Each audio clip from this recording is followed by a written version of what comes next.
Everyone, welcome back to our channel Chandra's home world. ಈ ಒಂದು ವಿಡಿಯೋದಲ್ಲಿ ರೂಮ್ ಕ್ಲೀನಿಂಗ್, ಆರ್ಗನೈಸೇಷನ್, ಡೆಕೋರೇಷನ್ಗೆ ಸಂಬಂಧಪಟ್ಟಿರುವಂತಹ ಕೆಲವೊಂದು ಐಡಿಯಾಸ್ನ ಶೇರ್ ಮಾಡ್ತಾ ಹೋಗ್ತೀನಿ. ಆದಷ್ಟು ವಿಡಿಯೋನ ಎಲ್ಲೂ ಸ್ಕಿಪ್ ಮಾಡ್ದಿರಾ ಕೊನೆವರೆಗೂ ನೋಡ್ತಾ ಹೋಗಿ. ವಿಡಿಯೋ ನೋಡೋದಕ್ಕಿಂತ ಮುಂಚೆ ನೀವೇನಾದರೂ ನಮ್ಮ ಚಾನಲ್ನ ಫಸ್ಟ್ ಟೈಮ್ ವಿಸಿಟ್ ಮಾಡ್ತಾ ಇದ್ರೆ ಈಗಲೇ ಸಬ್ಸ್ಕ್ರೈಬ್ ಮಾಡಿಕೊಂಡು ಪಕ್ಕದಲ್ಲಿರುವಂಥ ಬೆಲ್ ಐಕನ್ನ ಕ್ಲಿಕ್ ಮಾಡಿ. ಬೆಲ್ ಐಕನ್ ಕ್ಲಿಕ್ ಮಾಡಿ ಆಲ್ ಅನ್ನೋ ಆಪ್ಷನ್ ಕ್ಲಿಕ್ ಮಾಡಿದ್ರೆ ನಾನು ನೆಕ್ಸ್ಟ್ ವಿಡಿಯೋ ಹಾಕಿ ಕೂಡಲೇ ನಿಮಗೆ ನೋಟಿಫಿಕೇಶನ್ಸ್ ಅನ್ನೋದು ಬರುತ್ತೆ. ನೀವೇ ಫಸ್ಟಾಗಿ ನಮ್ಮ ವಿಡಿಯೋಸ್ನ ನೋಡ್ಬೋದು. ಇನ್ನು without delay let's start the video. ಯಾವುದೇ ಒಂದು ಸ್ಪೇಸ್ನ ಡೆಕೋರೇಟ್ ಮಾಡಬೇಕು, ಆರ್ಗನೈಸ್ ಮಾಡಬೇಕು ಅಂತ ಅಂದ್ಕೊಂಡಿದ್ರೆ ಅದಕ್ಕಿಂತ ಮುಂಚೆ ಡಸ್ಟಿಂಗ್ ಮತ್ತು ಬೇಸಿಕ್ ಕ್ಲೀನಿಂಗ್ ಅನ್ನೋದು ಮಾಡ್ಕೊಳ್ಬೇಕಾಗತ್ತೆ. ಡಸ್ಟಿಂಗ್ ಮಾಡ್ಕೊಳ್ಳೋದಕ್ಕೋಸ್ಕರ ಇಲ್ಲಿ ಎಕ್ಸ್ಟೆಂಡೆಡ್ ಡಸ್ಟರ್ನ ಯೂಸ್ ಮಾಡ್ತಾ ಇದ್ದೀನಿ. ಈ ಒಂದು ಡಸ್ಟರ್ಗೆ 3 ರಿಂದ 4 ಅಟ್ಯಾಚ್ಮೆಂಟ್ಸ್ ಅನ್ನೋದು ಬಂದಿರುತ್ತೆ. ಮೈಕ್ರೋಫೈಬರ್ ಕ್ಲಾತಿಂದ ಮಾಡಿರುವಂಥದ್ದೆಲ್ಲ ಕೂಡ ನಾನು ಈ ಡಸ್ಟಿಂಗ್ ಮಾಡೋದಕ್ಕೋಸ್ಕರ ಈ ಒಂದು ಅಟ್ಯಾಚ್ಮೆಂಟ್ನ ಫಿಕ್ಸ್ ಮಾಡಿಕೊಂಡು ಡಸ್ಟಿಂಗ್ ಮಾಡ್ಕೊಳ್ತಾ ಇದ್ದೀನಿ. ಕಿಟಕಿಗಳಿಗಿರುವಂಥ ಮೆಸ್ ಡೋರ್ಸ್ನ ಕ್ಲೀನ್ ಮಾಡೋದಕ್ಕೋಸ್ಕರ ಈ ಒಂದು ಮೈಕ್ರೋಫೈಬರ್ ಡಸ್ಟರ್ನ ಯೂಸ್ ಮಾಡ್ತಾ ಇದ್ದೀನಿ. ಇದು ತುಂಬ ಉದ್ದ ಇಲ್ಲ, ಇನ್ನು ಸ್ವಲ್ಪ ಎಕ್ಸ್ಟೆಂಡ್ ಮಾಡ್ಕೊಳ್ಬೋದು ಅಷ್ಟೇ. ಇದೇ ಡಸ್ಟರ್ ಇಂದಾನೆ ಕಬೋರ್ಡ್ ಡೋರ್ಸ್, ನಾರ್ಮಲ್ ಡೋರ್ಸ್ ಎಲ್ಲ ಏನಿರುತ್ತೆ ಅದನ್ನೆಲ್ಲ ಈ ರೀತಿಯಾಗಿ ಡಸ್ಟಿಂಗ್ ಮಾಡ್ಕೊಳ್ತಾ ಇದ್ದೀನಿ. ತುಂಬ ಸುಲಭವಾಗಿ ಮಾಡ್ಕೊಳ್ಬೋದು. ಜಸ್ಟ್ ಮೈನ್ಯೂಟ್ ಡಸ್ಟ್ ಮಾತ್ರನೇ ಡೋರ್ಸ್ ಮೇಲೆ ಅಕ್ಯುಮುಲೇಟ್ ಆಗಿರುತ್ತೆ ಅಲ್ವಾ, ಅದನ್ನ ಈಸಿಯಾಗಿ ಕ್ಲೀನ್ ಮಾಡ್ಕೊಳ್ಬೋದು.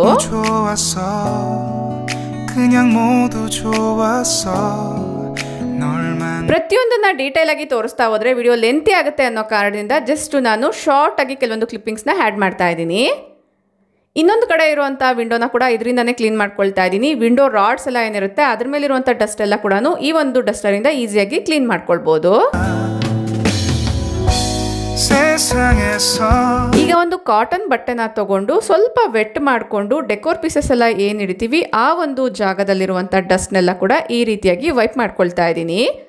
ಮನೆಯೆಲ್ಲ ಕ್ಲೀನ್ ಆಗಿರೋ ಕಾರಣ ನಾವು ಡ್ರೈ ಇರೋವಂಥ ಕ್ಲಾತಿಂದ ಒರೆಸೋದಾದರೆ ಒಂದು ಕಡೆ ಇರೋವಂಥ ಡಸ್ಟ್ ಇನ್ನೊಂದು ಕಡೆ ಟ್ರಾನ್ಸ್ಫರ್ ಆಗೋ ಚಾನ್ಸ್ ಇರುತ್ತೆ. ಸೊ ಅದಕ್ಕೋಸ್ಕರ ಮನೆ ಕ್ಲೀನಿಂಗ್ ಎಲ್ಲ ಮುಗಿಸಿದ ಮೇಲೆ, ಅಂದರೆ ಫ್ಲೋರ್ ಕ್ಲೀನಿಂಗ್ ಎಲ್ಲ ಮುಗಿಸಿದ ಮೇಲೆ ಡಸ್ಟಿಂಗ್ ಮಾಡ್ತೀರಾ ಅನ್ನೋದಾದರೆ ಆದಷ್ಟು ವೆಟ್ ಕ್ಲಾತ್ನ ಯೂಸ್ ಮಾಡಿದ್ರೇ ಬೆಟರು.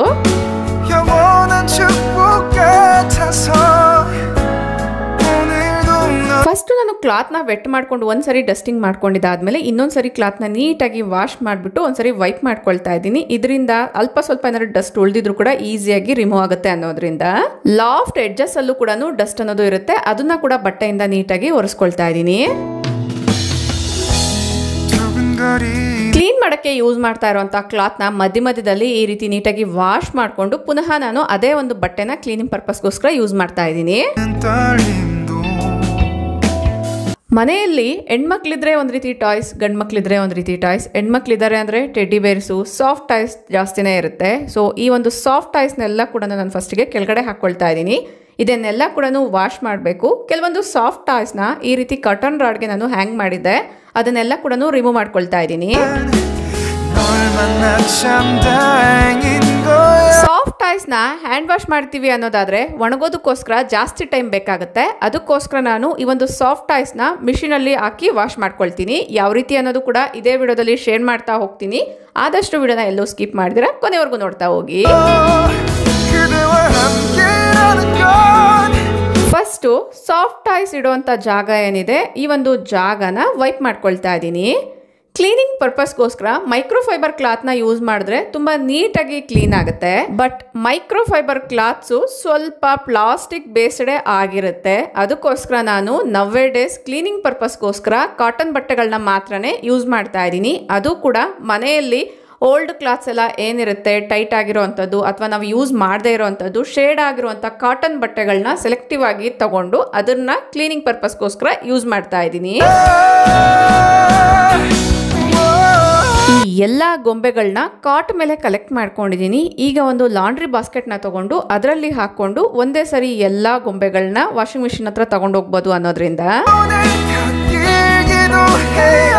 ಮಕ್ಕಳು ಟೆಡ್ಡಿ ಬೇರ್ಸ್ನ ಹಗ್ ಮಾಡಿಕೊಂಡು ಮಲ್ಕೊಳ್ತಿದ್ದಾರೆ ಅಥವಾ ಟೆಡ್ಡಿ ಬೇರ್ಸ್ ಜೊತೆ ಜಾಸ್ತಿ ಆಟ ಆಡ್ತಿದ್ದಾರೆ ಅನ್ನೋದಾದರೆ ಅದನ್ನ ರೆಗ್ಯುಲರ್ ಆಗಿ ವಾಶ್ ಮಾಡಲೇಬೇಕು. ಆ ಒಂದು ಟಾಯ್ಸ್ ಅಲ್ಲಿ ತುಂಬ ಡಸ್ಟ್ ಅನ್ನೋದು ಅಕ್ಯುಮುಲೇಟ್ ಆಗಿರುತ್ತೆ. ಅದರಿಂದ ಸ್ಕಿನ್ ರ್ಯಾಷಸ್ ಆಗುವಂಥದ್ದು, ಕೋಲ್ಡ್ ಕಾಫ್ ಆಗೋ ಚಾನ್ಸ್ ಇರುತ್ತೆ. ಆದಷ್ಟು ನೀವು ಕೂಡ ಈ ರೀತಿ ಸಾಫ್ಟ್ ಟಾಯ್ಸ್ನ ಮಕ್ಕಳಿಗೆ ಕೊಡ್ತೀರಾ ಅನ್ನೋದಾದರೆ ಆಗಾಗ ವಾಶ್ ಮಾಡಿ ಹೈಜಿನಿಕ್ ಆಗಿ ಇಟ್ಕೊಳ್ಳೋದು ಬೆಟರು.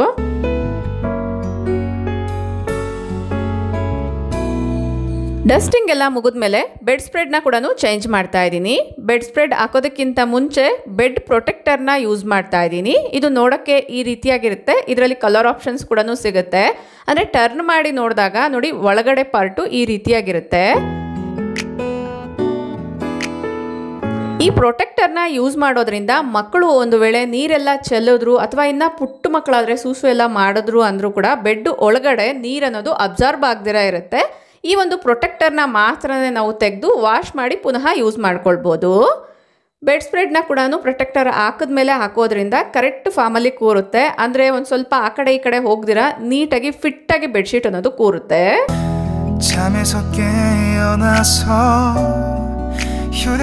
ಹೊಸದಾಗಿ ಪಿಲ್ಲೋ ಕವರ್ಸ್ನ ತೊಗೊಂಡ್ರೆ ಆದಷ್ಟು ಉಕ್ಸ್ನ ಸ್ಟಿಚ್ ಮಾಡ್ಕೊಳ್ಳಿ. ಇದರಿಂದ ಪಿಲ್ಲೋ ಹೊರಗಡೆ ಬರ್ದಿರ ಇರುತ್ತೆ. ಈಗಾಗಲೇ ನಾನು ಕೆಲವೊಂದು ವಿಡಿಯೋಸಲ್ಲಿ ಇದ್ರ ಬಗ್ಗೆ ಶೇರ್ ಮಾಡಿದ್ದೀನಿ ಕೂಡ.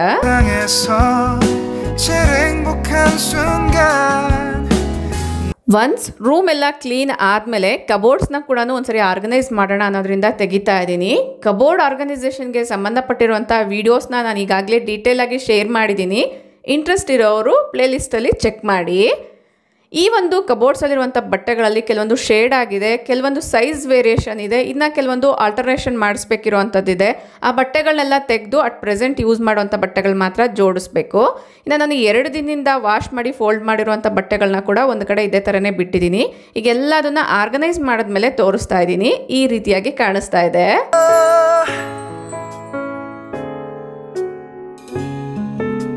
ಫ್ರಾಕ್ಸ್ ಎಲ್ಲ ಕೂಡ ಈ ರೀತಿ ಹ್ಯಾಂಗ್ ಮಾಡಿದ್ದೀನಿ.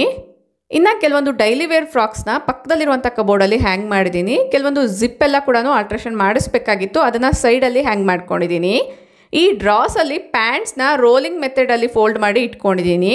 ಕೆಲವೊಂದು ಬಾಸ್ಕೆಟ್ಸ್ನ ಯೂಸ್ ಮಾಡಿ ಡೈಲಿ ವೇರ್ ಮಾಡುವಂಥ ಕ್ಲಾತ್ಸ್ನ ನೀಟಾಗಿ ರೋಲಿಂಗ್ ಮೆಥಡಲ್ಲಿ ಫೋಲ್ಡ್ ಮಾಡಿ ಇಟ್ಕೊಂಡಿದ್ದೀನಿ. ಸೇಮ್ ಪಕ್ಕದಲ್ಲಿರುವಂಥ ಪುಟ್ಟದಾಗಿರುವಂಥ ಕ್ಲೋಸೆಟಲ್ಲೂ ಕೂಡ ಇದೇ ಥರ ಜೋಡಿಸಿದ್ದೀನಿ. ಇದೆಲ್ಲ ಡೈಲಿ ವೇರ್ ಮಾಡುವಂಥ ಫ್ರಾಕ್ಸು. ಮಕ್ಕಳಿಗೆ ಬಟ್ಟೆಗಳನ್ನ ಪರ್ಚೇಸ್ ಮಾಡುವಾಗ ಕೆಲವೊಂದು ಸೂಪರ್ ಮಾರ್ಕೆಟ್ಸಲ್ಲಿ ಅಥವಾ ಕೆಲವೊಂದು ದೊಡ್ಡ ದೊಡ್ಡ ವೆಬ್ಸೈಟ್ಸಲ್ಲೆಲ್ಲ ಕೂಡ ನಿಮಗೆ ಅವೈಲಬಲ್ ಇರುತ್ತೆ. ಅಂದರೆ ಹ್ಯಾಂಗರ್ ಸಮೇತನೇ ಬೈ ಮಾಡ್ತಿರ್ತಾರೆ. ಆ ರೀತಿ ತೊಗೊಳ್ಳೋದಾದರೆ ನೀವು ಬಟ್ಟೆಗಳನ್ನ ಆರ್ಗನೈಸ್ ಮಾಡೋಕ್ಕೆ ಮತ್ತೆ ಪ್ರತ್ಯೇಕವಾಗಿ ಹ್ಯಾಂಗರ್ಸ್ನ ತೊಗೊಳ್ಳೋ ಅಂಥ ಅವಶ್ಯಕತೆ ಇರಲ್ಲ.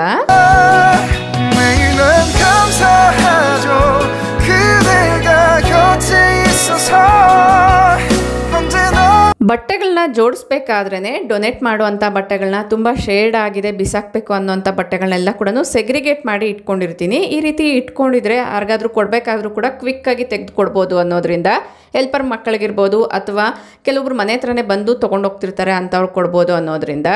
ಇನ್ನು ನಾನು ಬ್ಲಾಂಕೆಟ್ನ ಕೂಡ ವಾಶ್ಗೆ ಹಾಕಿದ್ದೆ ಅಲ್ವಾ, ಅದೆಲ್ಲ ಕೂಡ ನೀಟಾಗಿ ಡ್ರೈ ಆಗಿದೆ. ಅದನ್ನು ನೀಟಾಗಿ ಈ ರೀತಿ ಅರೇಂಜ್ ಮಾಡ್ಕೊಳ್ತಾ ಇದ್ದೀನಿ. ಐಕಿಯಾ ವ್ಲಾಗ್ನ ಶೇರ್ ಮಾಡಿದಾಗ ಕೆಲವೊಂದು ಬೆಡ್ ಸ್ಪ್ರೆಡ್ಸು ಬ್ಲಾಂಕೆಟ್ಸ್ನೆಲ್ಲ ತೋರಿಸಿದ್ದೆ. ಅದರ ಕಂಟಿನ್ಯೂಷನ್ ವ್ಲಾಗ್ನ ಕೇಳ್ತಾ ಇದ್ದೀರಾ, ಆದಷ್ಟು ಶಾರ್ಟಾಗಿ ಅದನ್ನು ಕೂಡ ಶೇರ್ ಮಾಡ್ತೀನಿ. ಒಂದು ಕಡೆ ಈ ರೀತಿ ಮೆಡಿಸಿನ್ಸ್ನೆಲ್ಲ ಕೂಡ ಸ್ಟೋರ್ ಮಾಡಿರ್ತೀನಿ. ಅದನ್ನೆಲ್ಲ ಕೂಡ ತೆಗೆದು ಒಂದ್ಸರಿ ಕ್ಲೀನ್ ಮಾಡ್ಕೊಳ್ಳೋಣ ಅನ್ನೋದ್ರಿಂದ ಕೆಳಗಡೆ ಇಟ್ಕೊಳ್ತಾ ಇದ್ದೀನಿ. ಈ ಒಂದು ಮೆಡಿಸಿನ್ಸಲ್ಲಿ ಅಟ್ ಪ್ರೆಸೆಂಟ್ ಯೂಸ್ ಮಾಡ್ತಾ ಇರೋವಂಥದ್ದು ಯಾವುದು, ಯೂಸ್ ಮಾಡದೇ ಇರೋವಂಥದ್ದು ಯಾವುದು, ಮತ್ತು ಅದರಲ್ಲೂ ಕೂಡ ಎಕ್ಸ್ಪೈರಿ ಡೇಟ್ ಆಗಿರೋವಂಥದ್ದನ್ನು ಚೆಕ್ ಮಾಡಿಕೊಂಡು ಆಗಾಗ ಸಪ್ರೇಟ್ ಮಾಡ್ಕೊಳ್ಬೇಕಾಗತ್ತೆ. ಕೆಲಸಗಳು ಮಾಡಬೇಕಾದ್ರೆ ಪ್ರತಿಯೊಂದನ್ನು ಕೂಡ ಆ್ಯಕ್ಟಿವ್ ಆಗೇ ಮಾಡ್ತೀವಿ ಅಂತ ಹೇಳೋಕ್ಕಾಗಲ್ಲ. ಕೆಲವೊಂದು ಕೆಲಸಗಳು ಮಾಡಬೇಕಾದ್ರೆ ಬೋರ್ ಕೂಡ ಆಗುತ್ತೆ. ಆ ಟೈಮಲ್ಲಿ ಇಲ್ಲ ಯಾರಾದರೂ ಫ್ರೆಂಡ್ ಜೊತೆಗೆ ಮಾತಾಡೋವಂಥದ್ದು ಇರ್ಬೋದು, ಫೋನಲ್ಲಿ ಮಾತಾಡೋವಂಥದ್ದು ಇರ್ಬೋದು, ಇಲ್ಲ ನಮ್ಗೆ ಇಷ್ಟ ಆಗುವಂತಹ ಮೋಟಿವೇಶ್ನಲ್ ವ್ಲಾಗ್ಸ್ನ ನೋಡೋ ಅಂಥದ್ದು ಇರ್ಬೋದು, ಕ್ಲೀನಿಂಗ್ ವ್ಲಾಗ್ಸ್ನ ನೋಡೋದ್ರಿಂದ ಕೂಡ ಕೆಲವೊಂದು ಕೆಲಸಗಳನ್ನ ಬೋರ್ ಆಗದಿರ ಮಾಡ್ಕೊಳ್ತೀವಿ. ಮ್ಯೂಸಿಕ್ನ ಕೇಳ್ತಾ ಕೂಡ ಈ ರೀತಿ ಕೆಲಸಗಳನ್ನ ಮಾಡ್ಕೊಳ್ಬೋದು. ಸೊ ಇದೇ ಥರನೇ ನಾನು ಉಳಿದಿರುವಂಥ ಮೆಡಿಸಿನ್ಸ್ನೆಲ್ಲ ಕೂಡ ಸಪ್ರೇಟ್ ಮಾಡಿಬಿಟ್ಟು, ಅಂದರೆ ಎಕ್ಸ್ಪೈರಿ ಆಗಿರುವಂಥದ್ದೆಲ್ಲ ಕೂಡ ಡಸ್ಟ್ಬಿನ್ಗೆ ಹಾಕಿ ಉಳಿದಿರೋಂಥದ್ದನ್ನೆಲ್ಲ ಸಪ್ರೇಟ್ ಮಾಡಿ ರೀತಿಯಾಗಿ ಇಟ್ಕೊಂಡಿದ್ದೀನಿ. ಒಂದು ಸ್ಯಾರಿ ಬಾಕ್ಸ್ನ ತೊಗೊಂಡು ಅದರಲ್ಲಿ ನಾನು ಈ ಮೆಡಿಸಿನ್ಸ್ನೆಲ್ಲ ಕೂಡ ಜೋಡಿಸ್ಕೊಳ್ತೀನಿ. ಬೇಸಿಕ್ ಮೆಡಿಸಿನ್ಸ್ ಅನ್ನೋದು ಮನೆಯಲ್ಲಿ ಇರಲೇಬೇಕಾಗತ್ತೆ ಅಲ್ವಾ. ಇದೆಲ್ಲ ನಿಮಗೆ 9 ಮಿನಿಟ್ಸಲ್ಲೇ ತೋರಿಸಿದ್ದೀನಿ. ಬಟ್ ಈ ಕೆಲಸಗಳೆಲ್ಲ ನಾನು ಮಾಡ್ಕೊಳ್ಳೋ ಅಷ್ಟರಲ್ಲಿ ಆಲ್ಮೋಸ್ಟ್ ನೈಟೇ ಆಗಿಬಿಟ್ಟಿತ್ತು. ಇಲ್ಲಿ ನೀವು ಅಬ್ಸರ್ವ್ ಮಾಡ್ತಾ ಇರ್ಬೋದು. ಈಗ ಸಾಫ್ಟ್ ಟಾಯ್ಸ್ನೆಲ್ಲ ವಾಶ್ಗೆ ಹಾಕಬೇಕು ಅಂತ ಏನಿಟ್ಟಿದ್ದೆ ಅದನ್ನು ಮಿಷಿನ್ಗೆ ಲೋಡ್ ಮಾಡೋಣ ಅನ್ನೋದ್ರಿಂದ ಬಂದಿದ್ದೀನಿ. ಡಿಲೇ ಅನ್ನೋ ಒಂದು ಆಪ್ಷನ್ನ ಸೆಲೆಕ್ಟ್ ಮಾಡಿಕೊಂಡ್ರೆ ನೆಕ್ಸ್ಟ್ ಡೇ ಮಾರ್ನಿಂಗ್ ಒಂದು 4 o'clock ಆ ಟೈಮ್ಗೆ ಮಿಷಿನ್ ಅನ್ನೋದು ರನ್ ಆಗುತ್ತೆ.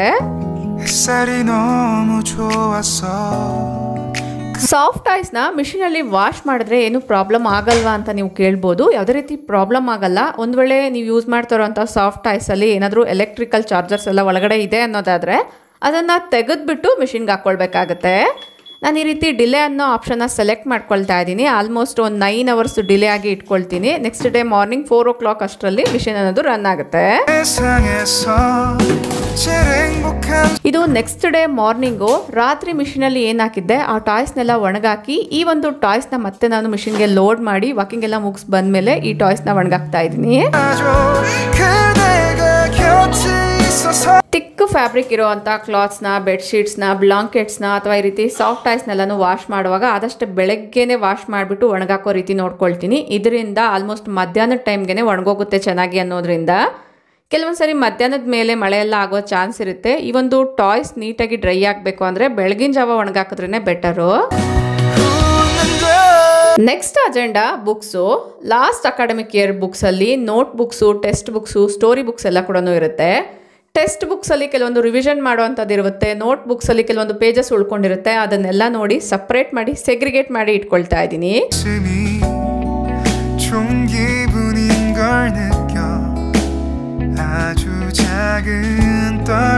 ಮಕ್ಕಳು ಇಬ್ಬರು ಇರೋದ್ರಿಂದ ಒಬ್ಬೊಬ್ಬರ ಬುಕ್ಸು ಒಂದೊಂದು ಶೆಲ್ಫಲ್ಲಿ ಅನ್ನೋ ಥರ ಈ ರೀತಿ ಸಪ್ರೇಟಾಗಿ ಜೋಡಿಸ್ಕೊಂಡಿದ್ದೀನಿ. ಈ ರೀತಿ ಮಾಡೋದ್ರಿಂದ ಅವ್ರು ಯೂಸ್ ಮಾಡುವಾಗ ಕಂಫರ್ಟಬಲ್ ಆಗಿ ತೆಗೆದು ಯೂಸ್ ಮಾಡ್ಕೊಳ್ತಾರೆ ಅನ್ನೋದ್ರಿಂದ.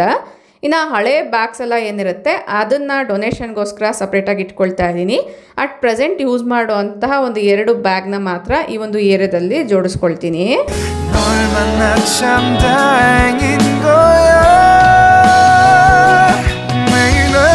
ಫೈನಲಿ ಎಲ್ಲ ಬುಕ್ಸ್ನ ಸೆಗ್ರಿಗೇಟ್ ಮಾಡಿ ಶೆಲ್ಫ್ಸ್ ಎಲ್ಲ ಕೂಡ ನೀಟಾಗಿ ಕ್ಲೀನ್ ಮಾಡಿದಾದ್ಮೇಲೆ ಬುಕ್ಸ್ನ ಜೋಡಿಸ್ಕೊಂಡಿದ್ದೀನಿ.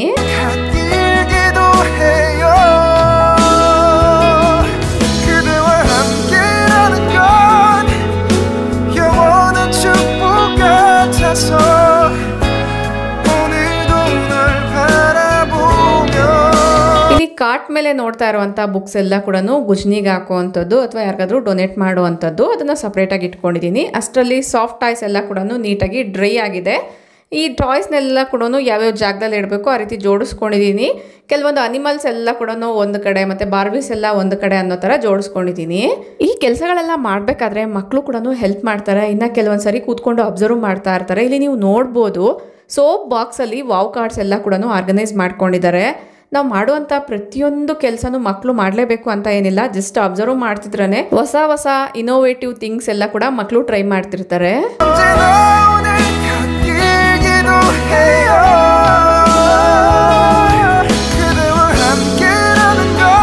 ಇನ್ನು ಈಗೇನು ನೋಡ್ತಿದ್ದೀರಾ ಇದು ಒಂದು ಇನ್ವಿಟೇಷನ್ನು. ಇದರಲ್ಲಿ ನಾನು ವರ್ಕ್ಶೀಟ್ಸ್ನೆಲ್ಲ ಜೋಡಿಸ್ಕೊಳ್ಬೋದು ಅನ್ನೋದ್ರಿಂದ ಒಂದು ಕಾರ್ನರಲ್ಲಿ ಇಟ್ಟಿದ್ದೀನಿ. ಅಂದರೆ ಮಕ್ಕಳು ವರ್ಕ್ಶೀಟ್ಸ್ ಎಲ್ಲ ಏನು ಯೂಸ್ ಮಾಡ್ತಿರ್ತಾರೆ ಅದನ್ನ ಆ ಕಡೆ ಈ ಕಡೆ ಪೇಪರ್ಸ್ನ ಬಿಸಾಡ್ದಿರ ಅದು ಫೈಲ್ ರೀತಿಯಲ್ಲಿ ಇಟ್ಕೊಳ್ಬೋದು ಅನ್ನೋದ್ರಿಂದ. ನೆಕ್ಸ್ಟ್ ಬಂದು ಡ್ರೆಸ್ಸಿಂಗ್ ಯೂನಿಟು. ಈ ಒಂದು ಡ್ರೆಸ್ಸಿಂಗ್ ಯೂನಿಟ್ನ ಎಷ್ಟೇ ಸರಿ ರೀಅರೇಂಜ್ ಮಾಡಿದ್ರೂ ಕೂಡ ಮಂತ್ಲಿ ಒನ್ಸ್ ಆದರೂ ಮತ್ತೆ ನಾವು ಎಲ್ಲದನ್ನ ತೆಗೆದು ಕ್ಲೀನ್ ಮಾಡಲೇಬೇಕಾಗತ್ತೆ. ಒಂದ್ಸಲ ಚೆಕ್ ಮಾಡ್ಕೊಳ್ತಾ ಇದ್ದೀನಿ. ಇನ್ನು ಪುಟ್ಟ ಮಕ್ಕಳಾಗಿರೋದ್ರಿಂದ ಕೆಲವೊಂದು ಟಾಯ್ಸು, ಪೆನ್ಸಿಲ್ಸ್ ಎಲ್ಲ ಕೂಡ ಎಲ್ಲೆಲ್ಲೋ ಬಚ್ಚಿಡ್ತಿರ್ತಾರೆ. ಮತ್ತು ಅದನ್ನು ಮರ್ತೋಗಿ ಪುನಃ ಹೊಸ ಪೆನ್ಸಿಲ್ಸ್ನ ತೊಗೊಳ್ತಿರ್ತಾರೆ.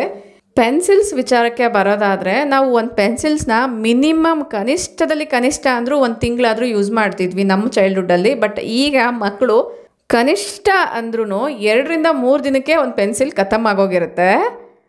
ನೆಕ್ಸ್ಟ್ ಈಗ ನಾನಿಲ್ಲಿ ಡ್ರೆಸ್ಸಿಂಗ್ ಯೂನಿಟ್ನ ಆರ್ಗನೈಸ್ ಮಾಡೋದಕ್ಕೋಸ್ಕರ ನಾರ್ಮಲಾಗಿ ನಾವು ಕಪ್ಸ್ ಇರ್ಬೋದು ಅಥವಾ ಕಾಫಿ ಮಗ್ಸ್ ಎಲ್ಲ ತೊಗೊಳ್ಬೇಕಾದ್ರೆ ಆ ಒಂದು ಬಾಕ್ಸ್ ಬಂದಿರುತ್ತೆ ಸೆಕ್ಷನ್ ಬಾಕ್ಸು, ಅದನ್ನು ಯೂಸ್ ಮಾಡ್ಕೊಂಡಿದ್ದೀನಿ. ಯೂಶ್ವಲಿ ಪ್ರತಿ ಸರಿ ರೂಮ್ನ ಕ್ಲೀನ್ ಮಾಡಿದಾಗ ಆ ಒಂದು ಫ್ರಸ್ಟ್ರೇಷನಿಂದ ಮಕ್ಕಳನ್ನ ಬೈತಿದ್ದೆ.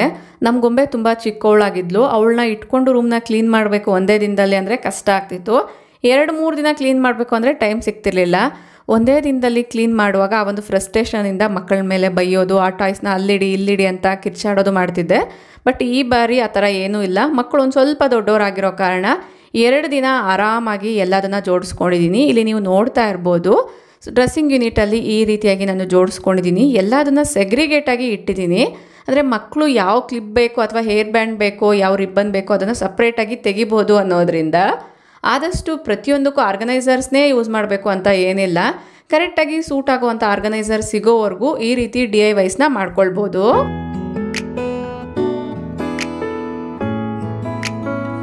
ಐ ಹೋಪ್ ಈ ಒಂದು ವಿಡಿಯೋ ನಿಮ್ಮೆಲ್ಲರಿಗೂ ಇಷ್ಟ ಆಗಿದೆ ಅಂತ ಅಂದ್ಕೊಳ್ತೀನಿ. ಇಷ್ಟ ಆಯಿತು ಅನ್ಸಿದ್ರೆ ಈಗಲೇ ಒಂದು ಲೈಕ್ ಮಾಡಿ, ನಿಮ್ಮ ಫ್ರೆಂಡ್ಸ್ ಆ್ಯಂಡ್ ಫ್ಯಾಮಿಲಿ ಜೊತೆಗೂ ಶೇರ್ ಮಾಡಿ. ನಿಮ್ಮ ಅನಿಸಿಕೆ ಅಭಿಪ್ರಾಯಗಳನ್ನ ನನಗೆ ಕಮೆಂಟಲ್ಲಿ ತಿಳಿಸಿ. ಇನ್ನೊಂದು ಇಂಟ್ರೆಸ್ಟಿಂಗ್ ಆಗಿರುವಂಥ ವಿಡಿಯೋ ಜೊತೆಗೆ ಮತ್ತೆ ಸಿಗ್ತೀನಿ. ಅಲ್ಲಿವರೆಗೂ ಟೇಕ್ ಕೇರ್, ಬಾಯ್ ಬಾಯ್, ನಮಸ್ತೆ, ಥ್ಯಾಂಕ್ ಯು ಫಾರ್ ವಾಚಿಂಗ್.